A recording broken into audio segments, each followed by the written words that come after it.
If you've been holding on to hope that the Snyderverse might one day roar back to life, today's update might feel like a punch to the gut.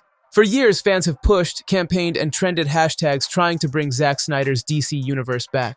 And honestly, the one scenario that seemed even remotely possible was tied to Netflix, the one platform that has embraced Snyder the way Warner Bros. Never did. Ever since Zack Snyder's Justice League hit HBO Max in 2021, fans have imagined an alternate world where Netflix somehow gains the rights to DC and hands Snyder the keys to finish the films he always wanted to make. Netflix already works with him, they've tried licensing his DC work in the past, and they love big universes. It felt like the only place where the Snyderverse could breathe again. But a brand new studio update has made that dream even harder to imagine. For the last few months, whispers around the industry suggested that Warner Bros. Discovery might be sold. And if Netflix jumped in and bought the company, fans believed this could finally open the door. Snyder would have the characters, the freedom, and the backing to complete the story he set up years ago. Except now, Netflix is no longer the frontrunner. A new report claims that Paramount Skydance has quietly climbed to the top of the list of potential buyers. That means someone else, not Netflix, may soon own Warner Bros. Discovery and, with it, the entire DC library. And if that happens, the chances of restoring the Snyderverse don't just shrink, they almost vanish. Consider this mercy. Tell me, do you plead? Think about it. Netflix had every reason to consider reviving Snyder's vision. They've invested heavily in him, they understand the loyalty of his fan base, and they've been open to those conversations before. Paramount, on the other hand, has no connection to Snyder, no emotional or creative incentive to revisit a polarizing universe, and no reason to undo the new direction James Gunn has already put in motion.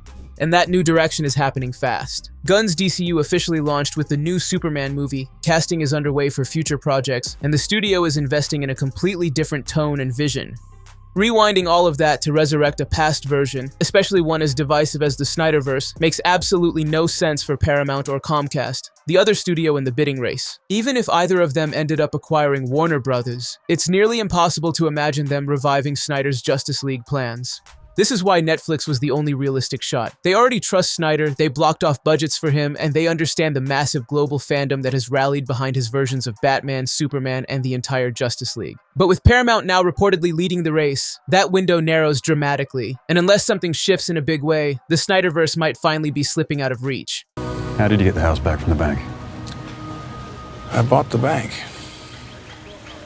Does that mean Snyder will never direct another superhero project? Not at all. Does it mean DC will never explore an Elseworld version under him? Impossible to say. But the exact vision he teased, Justice League Part 2, Part 3, Darkseid's full invasion, Batman's sacrifice, Superman's redemption arc, that specific roadmap is drifting further from reality with each new update. And right now, this latest one is the toughest we've had in a long time.